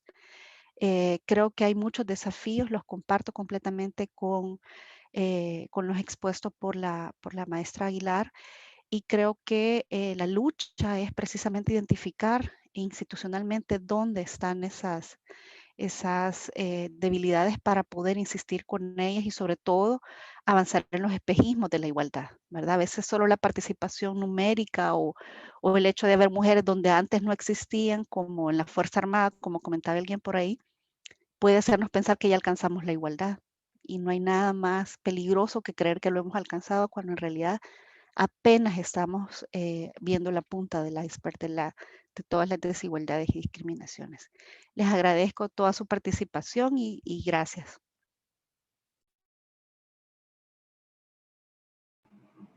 Muchas gracias, Silvia, por esas acotaciones tan importantes y esas reflexiones también que nos permiten situar, digamos, en un contexto mucho más complejo y amplio la implementación de estas políticas. Totalmente de acuerdo con sus valoraciones y también, digamos, preocupada un poco por el debilitamiento de muchas de estas iniciativas que fueron promisorias en el momento en el que se adoptaron y que fueron el resultado de un esfuerzo coordinado, interinstitucional de distintas entidades, ¿no? Así que bueno, ojalá se pueda retomar en algún momento y se puedan generar las condiciones institucionales para ir avanzando en esta dirección. También opinó Mabel Serpas, no sé si ella quisiera dar su aporte en audio. También ella ha colocado en el chat, menciona, dice, buenos días, las políticas funcionan, pero la dificultad es que quizás primero, jefatura masculina, no hay contratación y seguimiento como creación de unidades que de verdad no solo promuevan, sino poner en práctica para poder ejecutar y cumplir. Así crear acciones de fuente de verificación y evaluación. Hay muchas políticas en alcaldías e instituciones, pero no el personal idóneo. Luego le damos la palabra a Linda Carpintero, que quiere dar su participación. Sí, bueno, buenos días a todos y todos. Realmente es muy interesante lo que la licenciada Aguilar ha manifestado, ¿verdad? La ponencia es muy magistral realmente. Hay muchos vacíos, como muy bien lo dicen, y me encanta sobremanera de cómo hay mujeres que están comprometidas en este espacio, tanto en la fiscalía como en las municipalidades y también en la policía, ¿verdad? Mujeres que han venido trabajando a lo largo, ¿verdad? En esos espacios en donde se han visto frenadas, se han visto de alguna manera también vulneradas, ¿verdad? A cumplir esos, esos derechos, ¿verdad? Ante la población.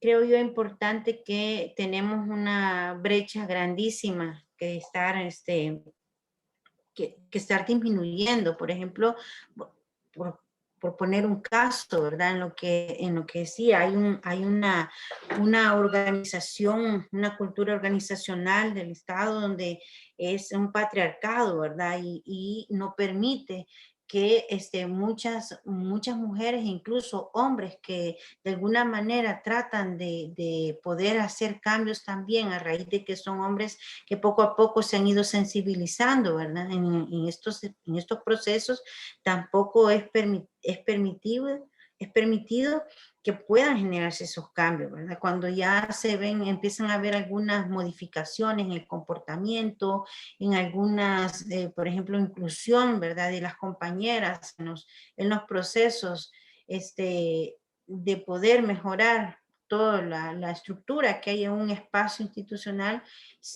casi siempre se ve atropellado, ¿verdad? Esos procesos por aquellos que son misógenos, ¿verdad? Y hemos podido notar, por ejemplo, en algunas instituciones del Estado, en donde hay un grado de misoginia increíble hacia las mujeres, ¿verdad? O sea, el hecho simple de ser mujer, ¿verdad? Por el simple hecho de ser mujer, porque no quiero que aquí esté trabajando, por las razones que sean, pero eso increíblemente es en altos niveles del Estado donde tenemos el peor freno, ¿verdad? Que están en las instituciones públicas. Yo, bueno, animo, ¿verdad? A las compañeras que están acá y también a los hombres que están en estos procesos, a que no desmayemos, que esta lucha es constante, no es de antes, no es de ahora, y nos falta otro gran, ¿cómo se llama?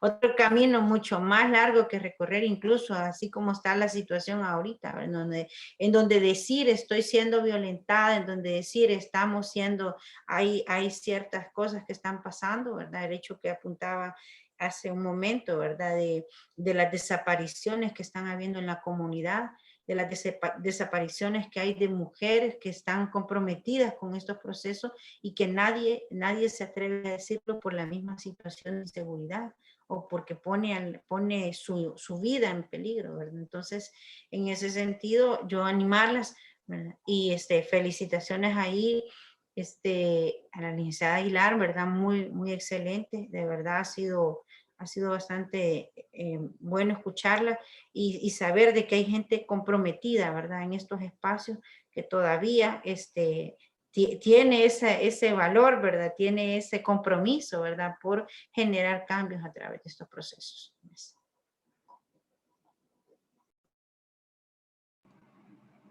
Gracias, Linda, por su comentario. No sé si hay algún otro comentario. Bueno, tenemos 2 más en el chat, Nancy. Hay un comentario de Vanessa que dice dentro de la policía Sí, cuando se... Sí, adelante. Hola. No la escucho, Nancy. Bueno, continúo quizás leyendo el comentario de Vanessa. Decía sí, Vanessa que... en el caso de Vanessa Maya, no se le escucha, Nancy, parece que está perdiendo la conexión.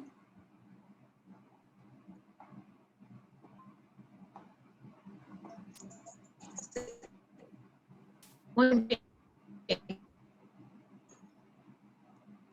No le escuchamos, Nancy. Bueno, quizás continúo para luego esperar que Nancy recupere un poco su conexión y que continúe con la discusión. Decía Vanessa que dentro de la policía, cuando se dan casos de acoso y abuso por parte de los mandos hacia sus subordinadas, no son sancionados. Adelante, licenciada. Gracias, Nancy. No son sancionados, dice, de manera disciplinaria, ya que siempre van a los cursos de ascenso sin ningún problema. Además, penalmente salen bien librados y posterior a una denuncia incluso contra ellos. Sí, efectivamente, ¿no? Tenemos casos emblemáticos de oficiales de la policía, de comisionados, subcomisionados, que era del conocimiento, digamos, interno, que cometieron, digamos, contra sobre todo compañeras, distintos hechos de abuso, de acoso e incluso agresiones sexuales que continuaron su proceso de profesionalización, digamos, dentro de la policía, pudieron participar en los cursos de ascenso sin mayor problema y no fueron judicializados. Es una violencia silenciada, ¿no? La gente también tiene mucho temor porque en este caso generalmente A veces activar la denuncia conlleva una serie de hechos de hostigamiento, sanciones, traslados, castigos, ¿verdad? Que se ejecutan cuando las víctimas denuncian. Entonces, sin duda, tenemos un importante desafío en esa dirección.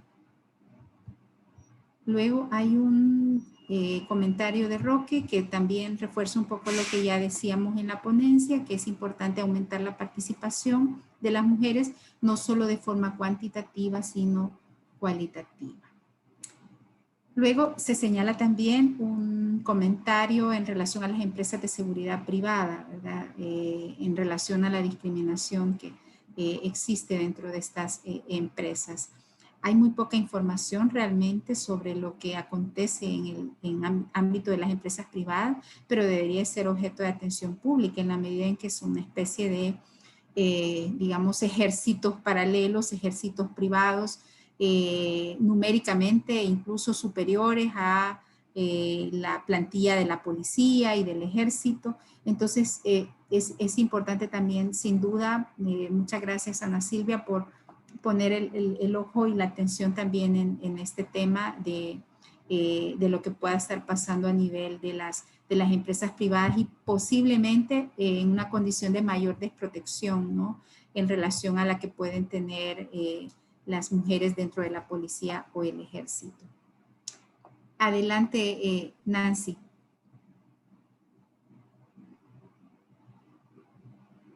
Gracias, licenciada. No, yo creo que ese sería el último comentario que está ya en el chat en cuanto a las participaciones. Hay un par de comentarios que tienen que ver con que las mujeres también, bueno, son acosadas sexualmente para obtener privilegios. Así se plantea, ¿no? Hay un tema, digamos, complicado que tiene que ver a veces de cómo se interpreta, cómo se justifica este tipo de sometimiento, este tipo de violencia. Y bueno, al interior de la policía, que es una entidad que he tenido la oportunidad de conocer, también a veces es justificada por las propias mujeres, ¿no? Por ejemplo, argumentando que están a gusto con ser la novia o la pareja, digamos, obligada del jefe, porque eso le permite tener ciertas prerrogativas. Sin duda, esta interpretación se enmarca en una visión patriarcal, en este caso de que las mujeres están obteniendo, digamos, beneficios, les gusta ser agredidas, les gusta ser utilizadas por las jefaturas. Y lastimosamente, bueno, no existen estudios recientes. Yo tuve la oportunidad de participar en un estudio en 2001-2002 con la División de Derechos Humanos sobre discriminación y acoso sexual. Recientemente no lo hay, pero habría que ver qué tan generalizada esta percepción, incluso entre las propias mujeres policías, que justifican bajo estos argumentos el abuso y las agresiones sexuales.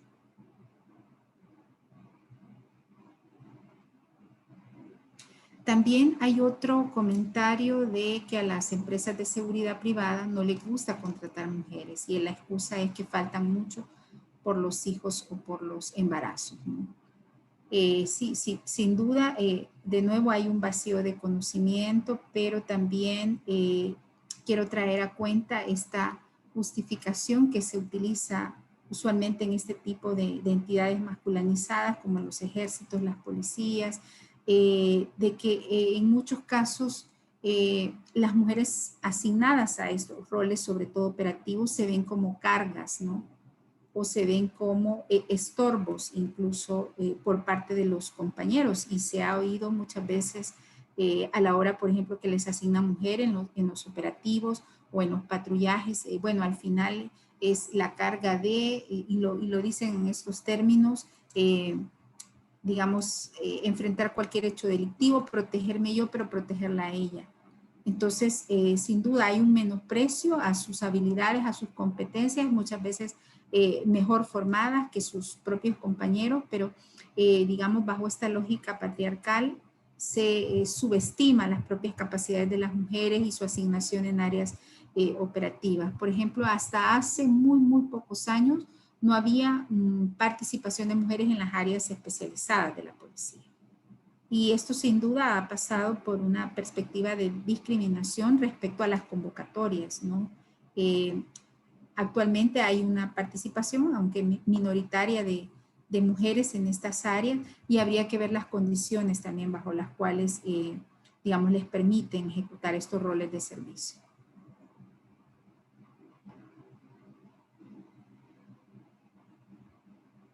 No sé si hay alguna otra pregunta o inquietud.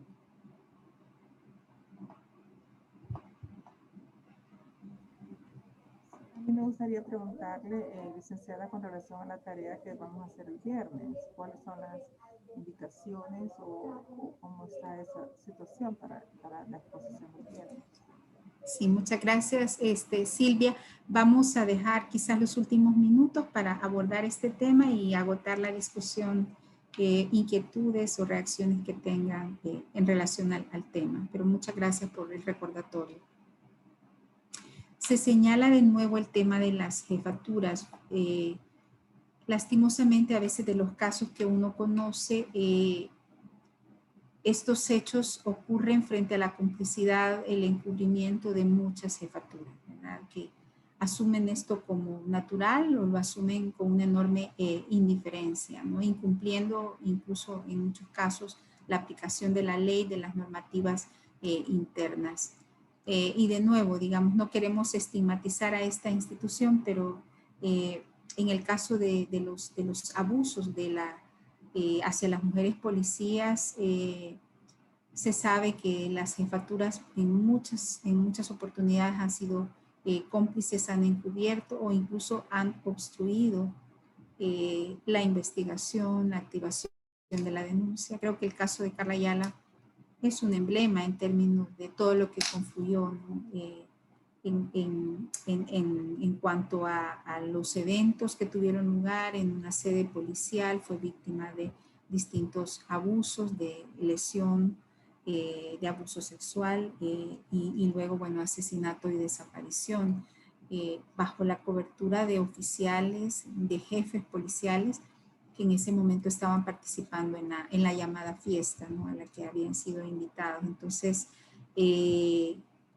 digamos, no se dedujo ahí ninguna responsabilidad administrativa. Debo decir que el comisionado que estaba a cargo de la UMO y que participó en esa fiesta y que también participó obstruyendo todas las diligencias de investigación, está ya de nuevo en la policía sin, digamos, mayor sanción administrativa.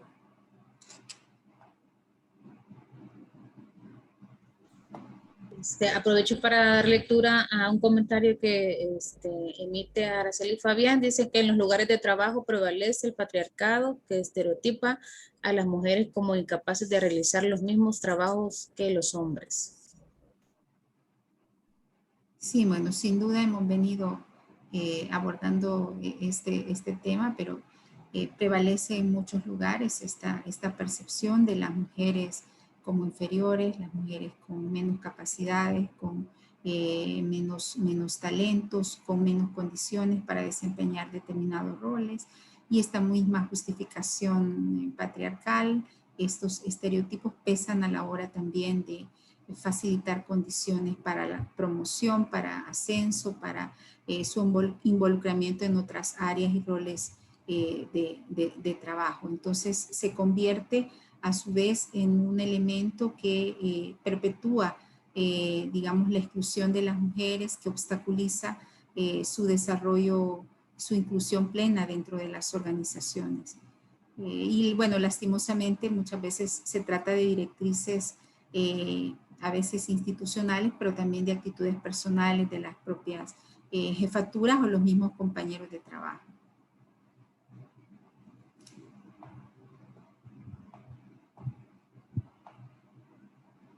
No sé si alguien más quiere también plantear con su micrófono algún comentario o reacción, o vamos cerrando en este punto. Sí, los invito a que puedan activar su cámara, ¿verdad? Para tomar la fotografía del grupo también, y también puedan ir levantando la mano o activar su micrófono para hacer alguna consulta a la licenciada Janet, ¿verdad? Y que nos pueda retroalimentar, ¿verdad? Sobre este valioso tema. Y posteriormente, en los últimos minutos, como ella misma comentó, vamos a dar algunas indicaciones sobre el trabajo en grupo que se está realizando y que nos estamos organizando y que también va a ser presentado, ¿verdad? En la próxima jornada sincrónica, que es el día viernes. Si alguien gusta levantar la mano. Bien.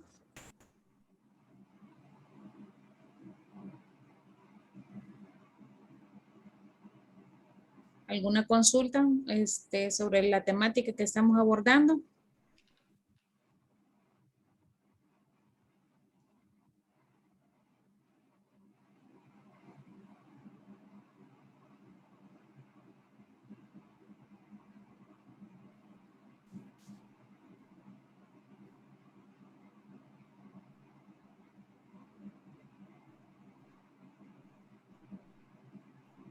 Bueno, parece que hemos evacuado al menos la mayoría de comentarios. De igual manera, los animo a leer con detenimiento la lectura, los materiales que están disponibles, alojados en su aula virtual, y si hay también nuevas reflexiones o contribuciones, pues podemos retomarlas en la próxima sesión del día viernes, en donde, bueno, estaremos abordando esta perspectiva, pero ya aplicada al ámbito local, de manera que, digamos, está estrechamente vinculado con la reflexión y el abordaje que hemos hecho en esta jornada. Al contar 3 vamos a tomar la captura, así que no salgan tan serios, ¿verdad? Vamos. Muy bien, ya se están incorporando más camaritas y también vamos a esperar a la licenciada Morena, que se está incorporando, para que también nos acompañe. Muy bien. Vaya. Bueno, la vamos a tomar ahorita. 1, 2, 3. Excelente.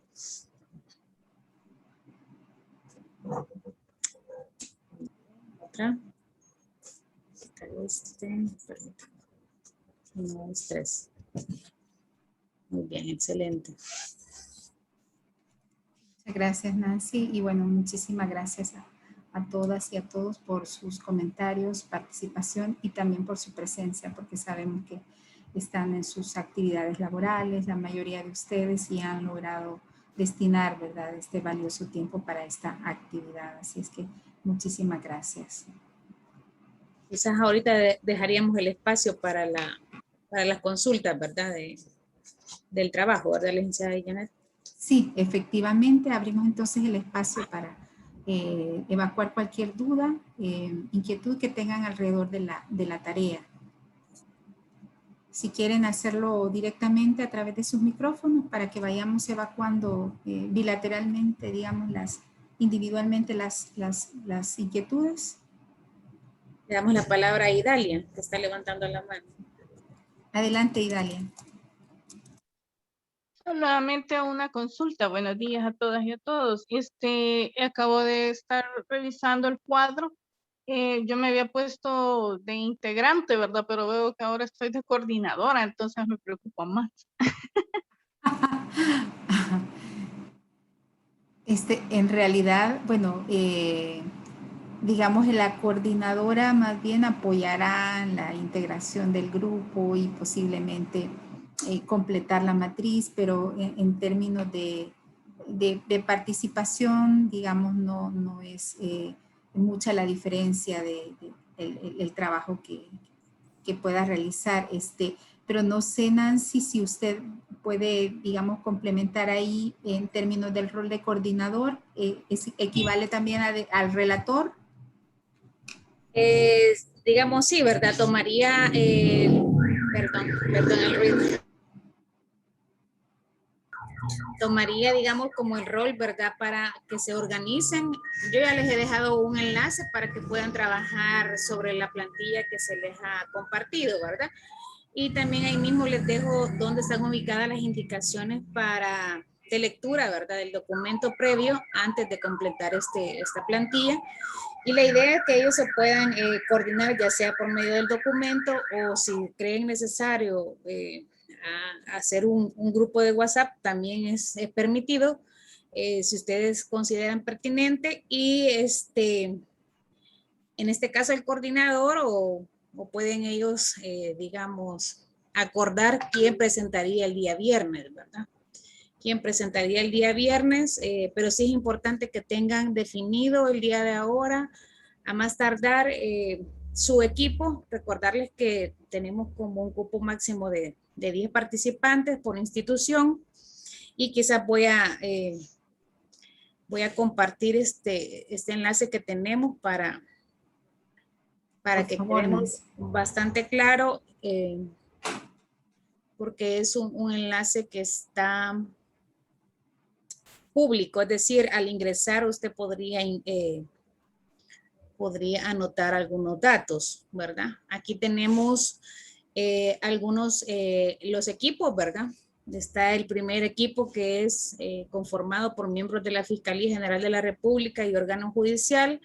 Por el momento hay 4 participantes, ¿verdad? Es importante que dejemos en esta cuarta columna nuestro correo, de preferencia que sea de Gmail, porque como este documento es en este dominio, para que no se les dificulte digitar sobre los enlaces que ya están creados acá.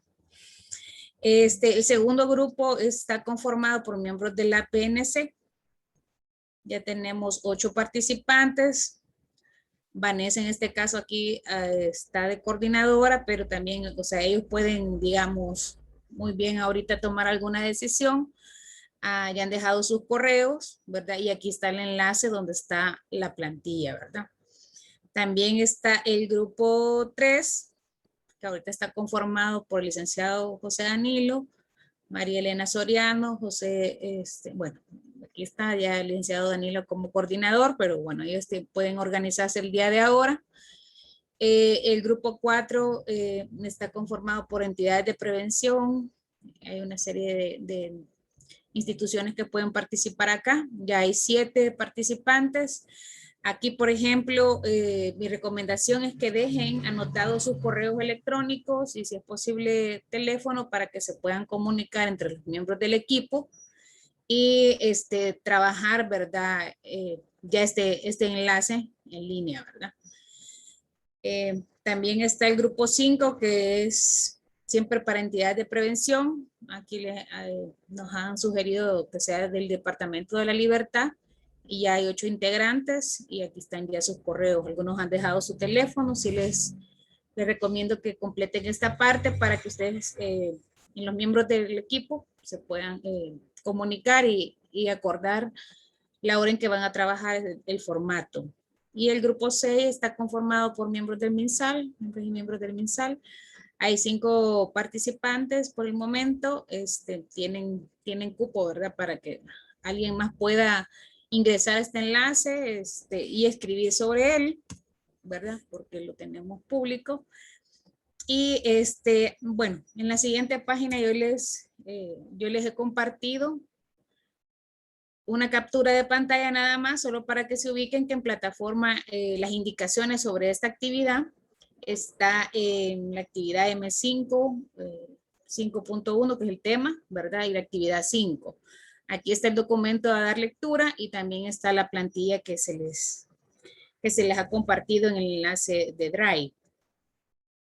Y bueno, y esta misma, ¿verdad? Como para que tengan como la continuidad, ¿verdad? Pero, bueno, en este momento ustedes lo que van a hacer sería trabajar sobre este enlace, ¿verdad? Después de haber dado lectura a los documentos, trabajar sobre el enlace, y cuando ya consideren que han finalizado y ya está lo más afinado el documento posible, pues que el coordinador descargue ese documento y lo entregue en plataforma, ¿verdad? Aquí le pueden ver en esta, donde está en la plataforma, aquí ya hay un espacio para que el coordinador, para no replicar, digamos, actividades, entregue a nombre del equipo, ¿verdad? La actividad. Es importante que ya en el formato agreguen acá en la primera parte del encabezado los nombres de los participantes de cada uno, cada una para que la licenciada a la hora de su informe del módulo pueda dejar la calificación para todos y todas, ¿verdad? Quiero ver.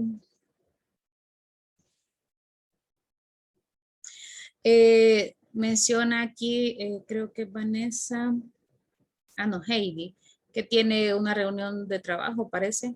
Sí, bueno, lo importante es que se hayan trabajado en equipo y que pues por eso mismo, aunque haya un coordinador, sería bueno que por sus actividades acuerden, digamos, o dejen claro quién sería la persona que estaría representando al equipo para el día viernes, ¿verdad? Ya para la jornada sincrónica que es con licenciada Aguilar. Licenciada Nancy, disculpe. Dígame. Solo necesito saber si en este cuadro sí. Están los ámbitos, ¿verdad? Entonces, cada grupo de trabajo va a trabajar, valga la redundancia, en todos esos ámbitos o cómo sería, según el área en el que se va a elegir un ámbito de eso. Sí, muchas gracias. Sí, muchas gracias por su pregunta. En realidad, la idea es poder trasladar a nivel práctico algunas ideas o nociones de líneas de trabajo, de estrategias para implementar o transversalizar el género en las políticas de seguridad y concretamente en las instituciones del subsistema de seguridad, de justicia, de prevención y bueno, también tenemos de educación aquí. Precisamente la matriz plantea ámbitos en donde ustedes, para facilitarles sobre todo el trabajo, les he delimitado estos ámbitos y ustedes plantearán líneas de acción aplicadas a su área de trabajo, en este caso, área de policía, fiscalía, sistema de justicia, entidades de seguridad. Es decir, que esa misma matriz se aplicará a las distintas instancias o subáreas de seguridad, de justicia y también de prevención, educación. Entonces tenemos en este caso una propuesta de fundamentalmente 5 ámbitos, trabajar en propuestas para la prevención del acoso y abuso sexual, trabajar en líneas que promuevan una mayor participación de mujeres en la plantilla de personal, pero también en espacios de decisión, reformas normativas internas. Un cuarto ámbito es la gestión institucional, es decir, infraestructura, políticas de recurso humano, uniformes y finalmente abordaje de víctimas del colectivo LGTBIQ. Es decir, qué líneas podrían proponer a partir, bueno, de algunas nociones que da la lectura, ideas para incorporar el enfoque de género, pero también algunos cambios que posiblemente sus instituciones ya estén haciendo en esta dirección. Entonces, la idea es trasladar nociones o propuestas de índole práctico a partir de las ideas que da la lectura. Es una lectura bastante bonita y completa porque lo formula con base a un diagnóstico que se hizo de distintas instituciones policiales en la región centroamericana y México. Entonces, esto permite, digamos, traer a cuenta algunas buenas prácticas de iniciativas que ya han sido implementadas en estas instituciones e incluso pueden evaluar si en su instancia podría funcionar o no, o tomar la idea y aplicarla a su área de trabajo. Entonces ya con el enlace que nos ha generado Nancy, pues se va a facilitar. La matriz es sencilla, como han podido ver, se plantea un número máximo de acciones, formule 1 o 2 líneas de acción en cada uno de los ámbitos contemplados en la matriz. De manera que es una tarea sumamente sencilla. Sí es fundamental, en este caso debo decir la lectura, porque a partir de la lectura pues pueden retraer algunas ideas, algunas nociones, iniciativas que ya están siendo realizadas en otros países y que han funcionado. Bueno, muchas gracias, muy claro. Muy bien, le vamos a dar la palabra a Vanessa Amaya, que tenía una consulta. Ya me quedó claro ahí, ya con lo que los demás preguntaron. Gracias. Va, excelente. Muchas gracias, Vanessa. Quizás también reiterar lo que ya señalaba Nancy. Si algunos tienen dificultad para asistir, no puede estar todo el grupo, ¿verdad? En la conferencia, asegúrense de delegar a alguien que va a hacer la presentación y que la persona también prepare. Por razones de tiempo, también tenemos un número limitado de minutos para que cada grupo exponga, ¿verdad? En este caso creo que serán 5 minutos porque como pueden ver es una matriz cortita de una página y las acciones deberían de ser puntuales. Entonces no representa mayor trabajo y si ustedes digamos lo envían en la fecha estimada, es decir para mañana, ya vamos a poderlo tener y también retroalimentar al momento de la exposición. La lógica del ejercicio es que ustedes lo puedan presentar para socializarlo, pero también a partir de ahí se pueda generar retroalimentación de mi parte o del equipo, en este caso de la consultora a cargo y por supuesto de las organizaciones que forman parte de este consorcio, ¿no? Correcto, quizás recordarles que por el dominio de la herramienta con la que estamos trabajando, que en este caso es Google Drive, lo ideal es que trabajemos con correos de Gmail, porque cuando trabajamos con otro dominio, ya sea Hotmail, Yahoo y otro tipo de dirección, pues es posible que no pueda tener un acceso, tener todas las herramientas disponibles en el menú, ¿verdad? Así que la recomendación es que utilicen un correo de Gmail, ya sea que lo puedan utilizar desde computadora o desde sus teléfonos, ¿verdad? Que normalmente pide una cuenta para crear, tener acceso a su smart teléfono, ¿verdad? Entonces ya pide una cuenta de Gmail, ¿verdad? Que les va a permitir accesar. Algunos me dan en el chat algunos correos, pero como no los tengo identificados por nombre, se me dificulta un poco ubicarlos en un grupo. Ustedes ingresan a este enlace y ustedes pueden ubicarse en uno de los equipos y anotar su nombre, ¿verdad? Digamos, en el grupo 3, que todavía faltan integrantes, anotar su nombre, como les decía, la institución, dejar su correo electrónico de preferencia y dejar un teléfono para que se puedan organizar si lo consideran conveniente, ¿verdad? La licenciada Carmen dice buen tema y muy buena exposición, licenciada Aguilar, entendidas las indicaciones para la tarea.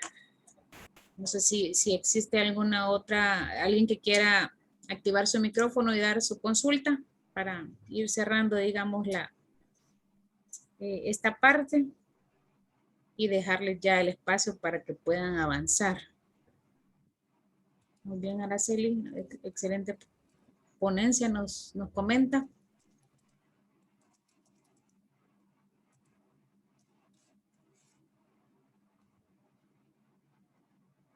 Sí, les he dejado de nuevo mi correo, cualquier duda, inquietud, o si no, pues a través del chat del aula virtual, ¿verdad? Yo estaré pendiente, así que no duden también en trasladar cualquier inquietud, estamos pendientes y a la orden.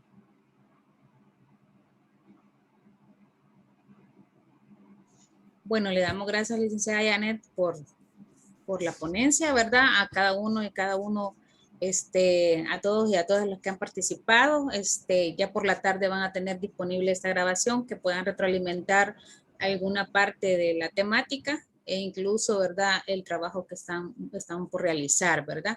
Recordarles que el día de ahora ya deben tener definido su grupo, ¿verdad? Y el día de mañana tienen todo el día para terminar esta matriz. Y cuando ya la tengan lista y definida, pues la descargan y el coordinador del grupo que haga la entrega, ¿verdad? En plataforma, ya que la licenciada Janet Aguilar necesita darle lectura previa para poderles retroalimentar en la próxima jornada sincrónica que es el día viernes. Así que los esperamos con sus participaciones y les agradecemos su tiempo.